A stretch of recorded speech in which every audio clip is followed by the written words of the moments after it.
what players and what positions are vying for those final few roster spots in Green Bay right now.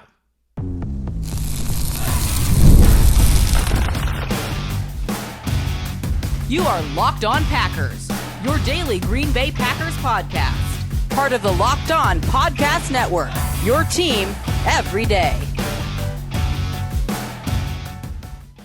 You are Locked On Packers, part of the Locked On Podcast Network, your team every day. I'm Peter Bukowski, and I cover the Packers for The Leap, a newsletter I would love for you to subscribe to. Follow me on Twitter, Peter_Bukowski. Follow the podcast on Twitter, Locked On Packers. Like us on Facebook. Subscribe to the podcast, iTunes, Spotify, Google Podcasts, wherever you find podcasts, you'll find Locked On Packers, the #1 Packers podcast on the internet. And the show for fans who know what happened, they want to know why and how. Today's episode brought to you by our friends at FanDuel. Make every moment more. As playoffs are in our rearview mirror here, the sports stop sportsing like we want them to, but with this summer, FanDuel is hooking up all customers with a booster or bonus daily. That's right, there's something for everyone every day, all summer long. Visit FanDuel.com to get started. I was trying to find where those last few roster spots might come from. Like what were the battles in camp where we were going to be looking at, okay, how many can the Packers fit on here? How many receivers do the Packers want to keep? And what struck me as I went through the process was how easy it ended up being. And it will not be as easy as I've made it because there will be injuries. The Packers are going to view the numbers game differently than I did. And there's also, there's politics at play here. And I'm talking about, okay, certain coaches are going to want certain players, and there's going to be the front office, and Jason and I are going to do our Gutekunst to LaFleur shtick at some point, where, Brian Gutekunst is going to want players for certain reasons, and Matt LaFleur is going to want certain players for certain reasons. So there's always going to be that push-pull. But if you look at, okay, these are just the guys that we are sure are going to make the team, I actually found myself, when I got to the end, and I did it offense into the defense, and I ended up having to kind of search for one extra player to put on the roster. So at quarterback, I had Jordan Love and Michael Pratt. Michael Pratt seems to be quarterback 2 right now. Got the quarterback 2 reps, got multiple second team 2-minute drills yesterday at practice. I'm just reading the tea leaves there a little bit. At running back, I had 4. So with Lloyd and with Emmanuel Wilson, I think you need the extra juice. If Lloyd is going to be hurt, maybe he makes the final 53 and goes on PUP. You hate to think that this could be a lost season, but we'll see. I have 4 tight ends: Musgrave, Kraft, Davis, Wilson. I think right now 3 is the minimum. And so you could make the case, okay, is there going to be that 4th? They only kept 3 last year. I think with the new kickoff rules, it's not hard for me to make the case that 4 tight ends with this offense makes sense. If you wanted to tell me that they were going to add an extra safety or an extra linebacker, I would buy that. But I think it needs to be a like-sized player given special teams and all those things. I have 8 offensive linemen. So the starters plus Jacob Monk, Sean Ryan, and Andre Dillon. Could they get to 9? Could they try and sneak another tackle on there? Maybe. But that gives you 2 backup interior offensive linemen, a backup, a swing tackle, plus Elton Jenkins and Jordan Morgan can play tackle if you need them to. Okay, wide receiver. I have Watson, Dobbs, Reed, Wicks, Melton, Dubose. Now, if you told me they were going to keep 7 receivers, I would say, okay, maybe. But who are you taking off? And this was really like, when I started to do the exercise, what I wanted the segment to be was, okay, there's this, is it the 7th wide receiver versus this position group? And ultimately, it didn't actually even make sense to me that would be how it would happen, because I kind of couldn't make the case. I wanted to make the case against the corners, but Jair Alexander has an injury history. Eric Stokes has an injury history. Carrington Valentine is hurt right now. They signed Corey Ballantyne. He's a solid backup cornerback and a special teams player. Robert Rochelle, who they brought in last year, is coming off a terrific preseason game, has made himself indispensable on special teams, and is a quality backup corner. Like, they need the depth at corner more than they need the extra receiver. Grant Dubose is the draft pick. I think he has the higher upside as a receiver. And you guys know, everydayers will remember last year, I was a Malik Heath evangelist. I was the guy going, this is one of the best receivers on the team. He's going to make the team. That was before we saw Dontavian Wicks. It was before they acquired Bo Melton. And so the calculus has changed a little bit here. I'm still a big Malik Heath fan. I do think if they exposed him to waivers, he would be claimed. The Packers are a receiver factory. I think that he would be a Bear or a Lion or a Viking, because that's how this tends to work. I think 6 is the max you can keep with the depth that they have other places. The place I have the most players is the defensive line. I have 9 guys there, but when you hear, okay, he's got 9 guys, he must have Jonathan Ford or someone. No. Rashawn Gary, Preston Smith, Kenny Clark, Lucas Van Ness, Kingsley Enagbare, Kobe Wooden, Devontae Wyatt, Carl Brooks, TJ Slayton. That's 9. That's 2 4-man fronts and an extra player. All of those guys seem like locks to make this team. At linebacker, it's only 5 guys. Walker, Duffy, Hopper, Cooper, Wilson, McDuffie. And they probably need another guy. And then the safety was the only place where I was like, oh, I can add a player. X, Bullard, Evan Williams, Anthony Johnson Jr., Keaton Oladapo, who's a draft pick. And I know he hasn't had a lot of opportunities, but he's probably going to be on this team. 5, and they need to, whether it's Oladapo or someone else, you have to keep 5 safeties, especially if you're a defense that you're going to play multiple safety fronts. Matt LaFleur said everything is on the table here. This is a competitive situation. That yes, they could play a lot more multiple safety fronts. It's going to be about who the best guys are. He was asked if Javon Bullard could be in the nickel conversation. He was saying it's a competitive situation. I don't have anything more to say about that at the moment. But so what positions are really up for grabs? Are they going to keep 4 tight ends? Is really the only question that ultimately came up when I was putting this list together. And I came away going, no, they have to keep 4 for special teams reasons, and because Luke Musgrave got hurt last year. Tucker Kraft is hurt right now. Tyler Davis was hurt last year. You need the depth there. Now, could you sneak one of these guys on the practice squad? Yes, of course you could. Is someone like Joe Wilson going to make himself through the preseason process, through training camp, indispensable? I wouldn't be surprised if that's how this ultimately shook out. And that is not accounting for if they want to keep 3 quarterbacks, which I frankly don't think they will do.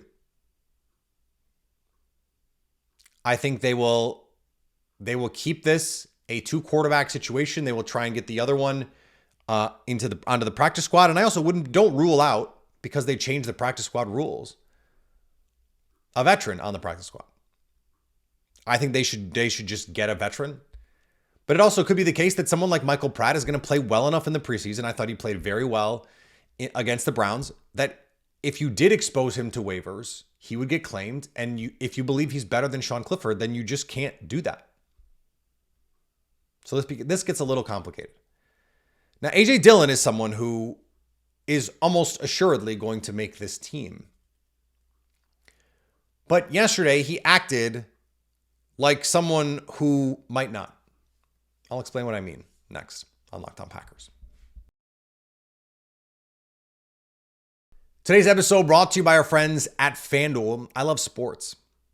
If you couldn't tell, I love sports. I love them so much, I never want them to stop. But the NFL season isn't quite here. The Olympics are over. WNBA is not back yet. We really just have baseball. But FanDuel lets me keep the sports going whenever I want. All I have to do is open the app and dream up bets anytime I'm in the mood. In fact, yesterday, before the Ayuk news broke, I got the Steelers plus 750 to win the AFC North. If they get Brandon Ayuk, I'm going to feel really good about that one. Futures, that's a great way to be like, it's football's not here yet, but you know what I can do? I can bet futures. And this summer, FanDuel is hooking up all customers with a boost or a bonus daily. That's right. There's something for everyone every day, all summer long. So head over to FanDuel.com and start making the most out of your summer. FanDuel, official sports betting partner of Major League Baseball. And thanks for making Locked On Packers your first listen today. For your second listen, enjoy Locked On Fantasy Football. Get daily insights on the best fantasy draft strategies so you can win your league this season. Part of the Locked On Podcast Network, your team every day. A.J. Dillon was asked about the criticism of his play against the Browns. And he did what I have seen some other people in the media do and get indignant about. And that is say, well, the blocking. Okay. And it was framed, look, in fairness to him, it was framed by the reporter. Like, is there anything you want to say to the haters out there? Basically. And you're teeing him up to say something, and he didn't want to take the bait, but then eventually you could tell he did want to take the bait. He wanted to say something to the people criticizing him, which is an impulse I totally understand from his perspective. But doing the, what did you want me to do? The blocking sucks. And then the, you couldn't do this. Let me see you do better. That approach just strikes me as someone who is not as confident as they would like to be in their standing right now in this offense. Because otherwise, why say anything? Why even dignify it with a response? If you knew you were going to be a vital piece of this team moving forward, you would just be like imagine, did anyone ask Bo Melton? No. And Bo Melton's wide receiver 5 on this team. No one, but that the fans aren't killing Bo Melton for the way that he played. He just had a couple bad drops, and Grant DuBose is coming for his spot on the rotation, and all of those things are true, and I bet you Bo Melton would be the first to tell you that. It strikes me as incredibly lame to handle it this way. To blame your teammates. Sorry, it was my teammates' fault. It was the other backup's fault. Like you're somehow above them, despite being a backup your entire career. It just struck me as lame. It's lame to take shots like that. It is. And it is especially lame when the coach was asked about his play, gave a similar answer. By the way, it is the coach's job to answer those questions and do it that way. Well, look, the coach can say, well, look, the blocking. Like, you would never hear a quarterback, Jordan Love, if Jordan Love had been under siege all game and was asked about the pressure, he would never go, well, what did you want me to do? I was getting freaking killed out there. But guess what happened? Guess what A.J. Dillon said? He said, I graded it 98%. Now, who does that remind you of? So whatever you want to say about my criticisms of Aaron Rodgers set that example. He would go on McAfee and air out his teammates. He would say, my coach, after a game where he played objectively poorly, my coach graded me out as one of the highest graded games I had all year. Like, that matters. Did you play well? No. Okay, let's move on. And when the coach says, we would like to see him run with better pad level, what he's saying is, we'd like A.J. Dillon to play like Quadzilla, to play like the character that he has created for himself, to play like a running back who doesn't need everything to be perfect every play for him to create yards. We are in year 5 of this with A.J. Dillon, who again is the mayor of Door County and is a well-liked teammate and well-liked among the fan base. And I totally understand that this is not a personal attack of A.J. Dillon. The way that he handled this, though, is lame. It's just there's no other word for it. Like, I don't think he's a bad guy. I don't think he's being a bad teammate. I just think it's lame. And it relays to me an insecurity in feeling unsettled in his place in the offense. And with good reason, because Emmanuel Wilson looked materially better than him on Saturday and at various points over his career. And Marshawn Lloyd was drafted for a reason. A.J. Dillon knows Marshawn Lloyd is going to be on this team in a year. A.J. Dillon does not know if he's going to be on this team in a year. He came back on what is essentially less than the veteran minimum on the Packers salary cap because the Packers exploited a CBA loophole basically to bring him back. There's a special exemption contract. Like, they wouldn't even bring him back unless it cost them less than it actually cost them on their salary cap.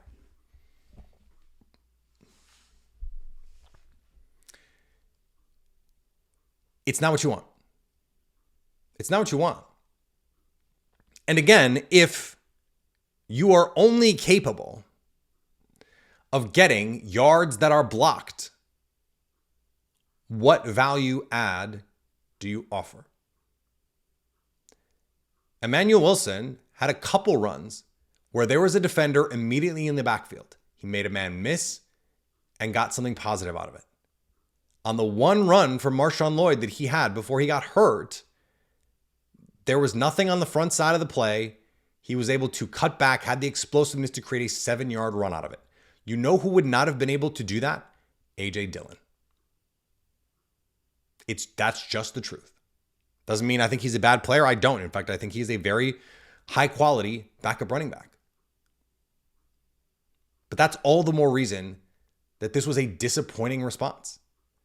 Let me see you come do better. Why? It's not the fans' job to do the running. They're not getting paid millions of dollars to do it. So what a silly, like, what a nonsense thing to say.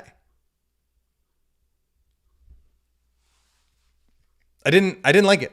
I didn't like it. Is it important? No.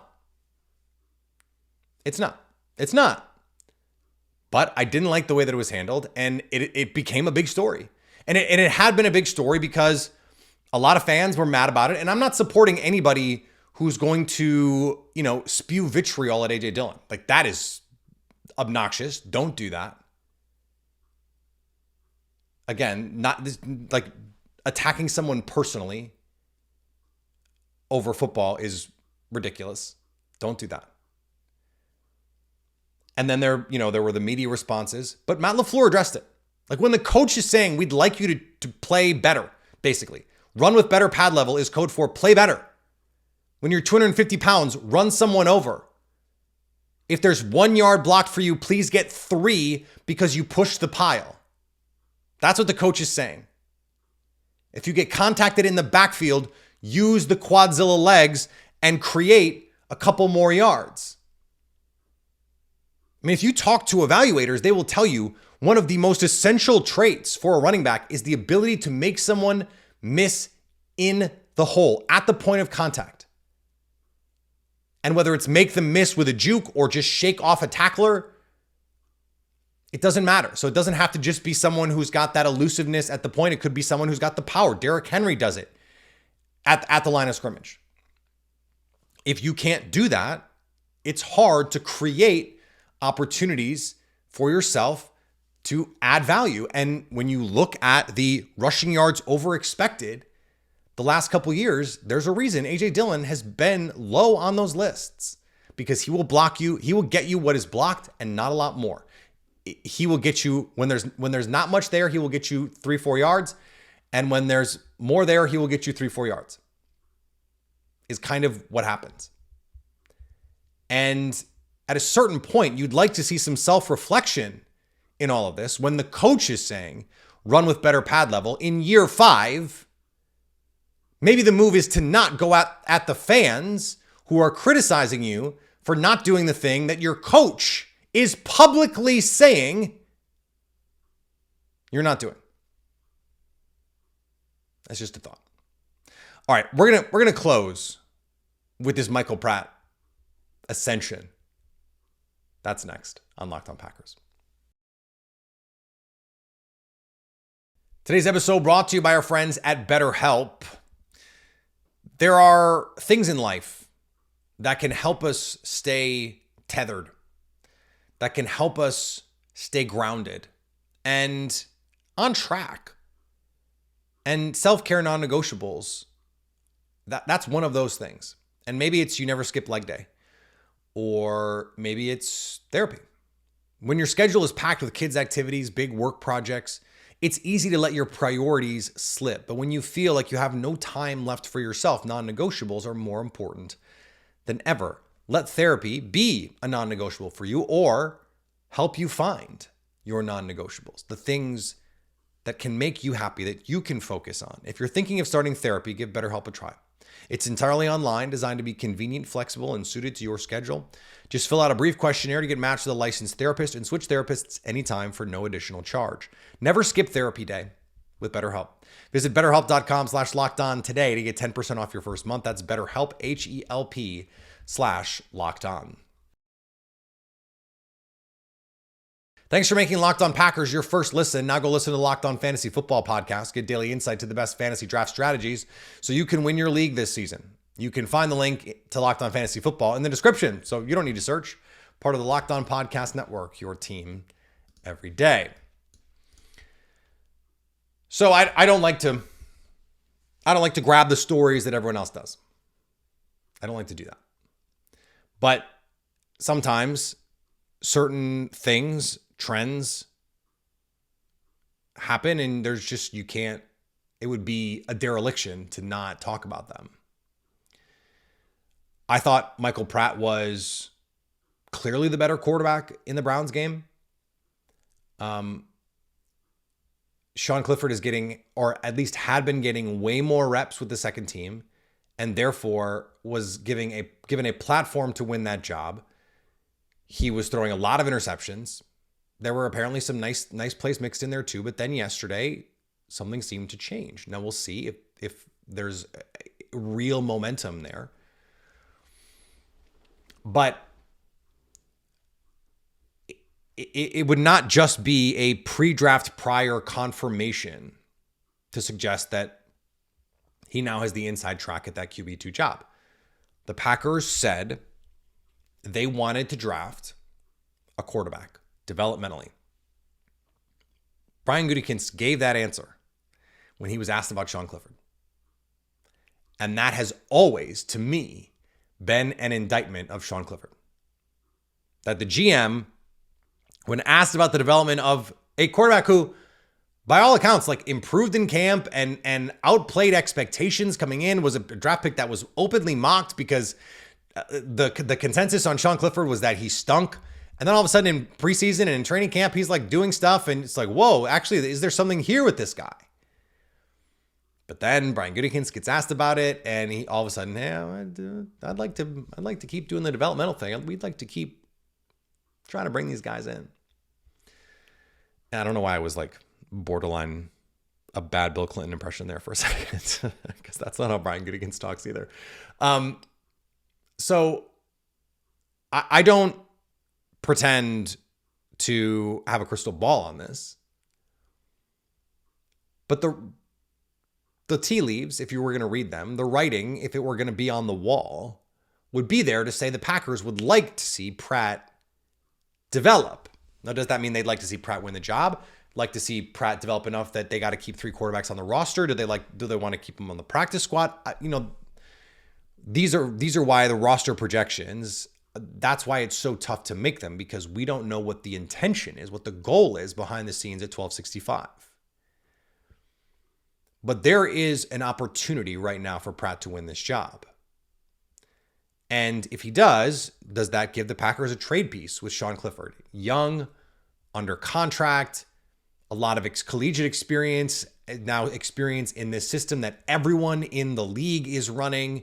Could they get a day 3 pick, a day 3 pick swap even, for Sean Clifford if Michael Pratt wins this job? I don't think that's out of the question at all. The later this gets, We're going to see more quarterback injuries. We're already seeing some. And so teams are going to start to go, hey, maybe we could get a little more depth, or hey, maybe we need depth because the starter's hurt. JJ McCarthy, he could be out the season potentially, depending on the severity of this meniscus injury. And you hate to see that for any player, but it's going to happen. We know it's going to happen. This is the NFL. So this is why you do this. This is why we had Jason on the show to talk about it. It's why he wrote about it. What could the Packers be looking for? Like, Brian Gutekunst told us what he was going to do. And by the way, Joe Milton, who's another player that we talked about, someone that I advocated for in Green Bay, someone who's not exactly the kind of player that they've always looked for, but I think would be fun. He was the highest graded Pro Football Focus quarterback among the rookies. And Michael Pratt was, I believe, 4th. So 2 of the 4 highest graded players. It's one preseason game. I understand all of that. But they are the types of players, profile-wise, that the Packers tend to like. I mean, there's a reason that they're good at this. There is. So that's just, something to keep in mind. Something to think about here as we move forward. But there's still plenty of time left in camp. And I frankly think that the ideal solution, or the ideal way, if you were just to paint the perfect outcome for the Packers, it's probably that Pratt plays well enough to show the Packers he's a developmental piece, but not so well that you couldn't sneak him on waivers and get him on the practice squad. And then you keep Sean Clifford. And the reason is, if they're not going to go in the veteran route, then at least Sean Clifford, he got into a playoff game. I understand he actually had to come out of that game because Joe Barry's defense could not stop hemorrhaging points. But he came in and completed a pass in the Vikings game as well. Not just a pass, a beautiful pass to Bo Melton. He at least has the NFL experience, such as it is.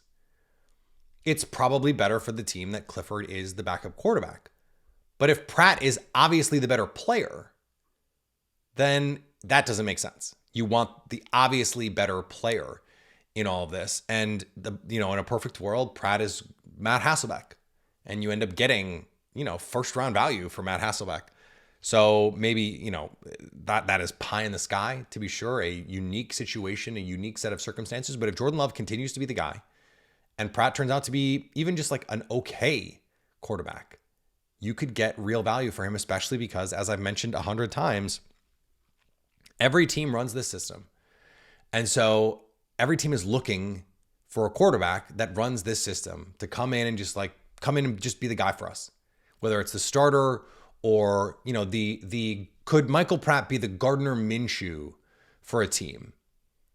Hey, we know we're not going to be great. Just come in and be our bridge quarterback here for a couple years. Get what did Minshew get? A nice payday.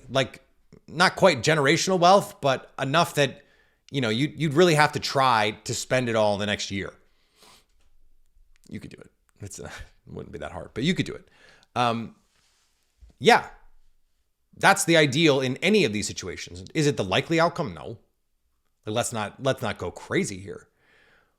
The middle of the road outcome that is somewhat likely, but still not more likely than. Let me try and frame that so this makes some sort of grammatical sense. The road that is somewhat likely,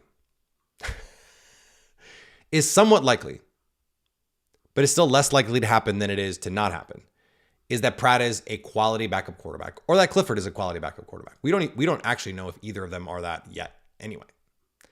But if Pratt can just be a fine backup, if he can just be Doug Peterson, the player, that's a high-end outcome. So I want that to be clear. The most likely scenario for a 7th round quarterback is that he's out of the league in 2 years. That's the most likely scenario. So the fact that Pratt has come in and even said, hey, I should be quarterback too, even if he's, let's just say, and I'm not saying he is, but let's just say on the low end of quarterback twos, let's say that's where he lands. That's a really good outcome for a 7th round pick. And if he can be anything more than that, and I think he can be, it ends up just being a steal of a draft pick by Brian Gutekunst. He's done it again. All right, back tomorrow. On Friday, we are going to have Ian O'Connor, who wrote the book on Aaron Rodgers. Got to sit down with Aaron Rodgers, did a lot of research, a lot of interviews. And it's going to be our Friday show, our Summer Friday. If you don't want to listen to it, you don't have to. I understand people have Rodgers fatigue. He doesn't play in Green Bay anymore, but it was hard for me when I had the opportunity to talk to him. And I voraciously read the book, by the way. Where is it? I have it right here. I have it right here. I read it in PDF, but I also have the book. I'm excited to have a conversation about it. I'm excited to talk to Ian about it. But I understand if you have Rodgers fatigue, click next. Well, no. Click download, play it, and then leave. We'd love the download number, just because I would.